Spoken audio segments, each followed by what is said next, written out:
Dans un entretien accordé au magazine Télépoche sorti ce lundi 31 mars 2025, Emilien, le maître de midi des 12 coups de midi, et Jean-Luc Reichmann, l'animateur du programme, ont révélé avoir des projets communs à la télévision. Depuis sa première apparition sur TF1 dans les 12 coups de midi en septembre 2023, Emilien semble imbattable. S'il a parfois été au bord de l'élimination, le jeune Vendéen de 22 ans a toujours réussi à s'en sortir. Alors jusqu'où va-t-il aller ?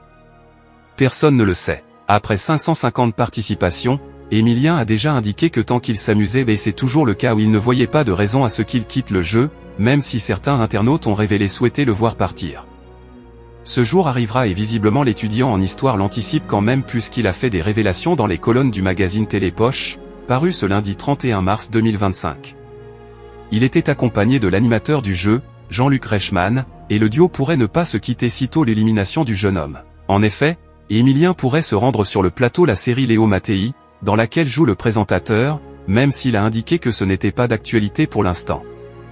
La question ne se pose pas, mais en tout cas, je prends déjà beaucoup de plaisir à découvrir les coulisses d'une émission comme les 12 coups de midi, et ce serait intéressant de découvrir celle d'une fiction, a-t-il indiqué.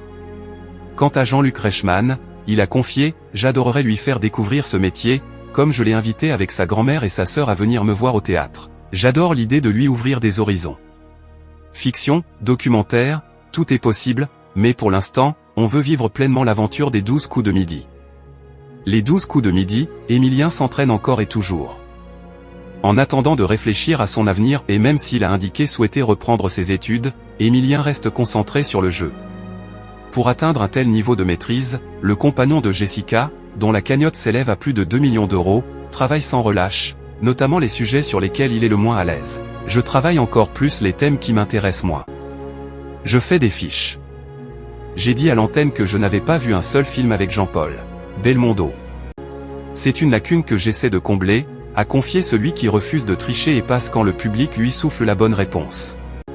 Quant à sa longévité, Emilien a expliqué que des vacances entre chaque session de tournage l'aident à se régénérer. Bien sûr, je ne suis pas à l'abri d'un dysfonctionnement, mais j'essaie vraiment de me préserver. Je n'ai aucune envie de partir en tout cas, même si je sais que ça peut arriver à n'importe quel moment, a-t-il assuré. Les deux hommes ont noué un joli lien en 1 an et demi, comme l'a noté l'animateur, je me sens une responsabilité de le placer sous les feux de la rampe. Je me dois d'être un papa protecteur. De lui donner les ficelles pour qu'il ne tombe pas dans les pièges. Visiblement, cela fonctionne bien pour le duo. Merci de nous avoir suivis. Si vous n'êtes pas encore abonné, veuillez vous abonner et activer la cloche des notifications pour ne rien rater.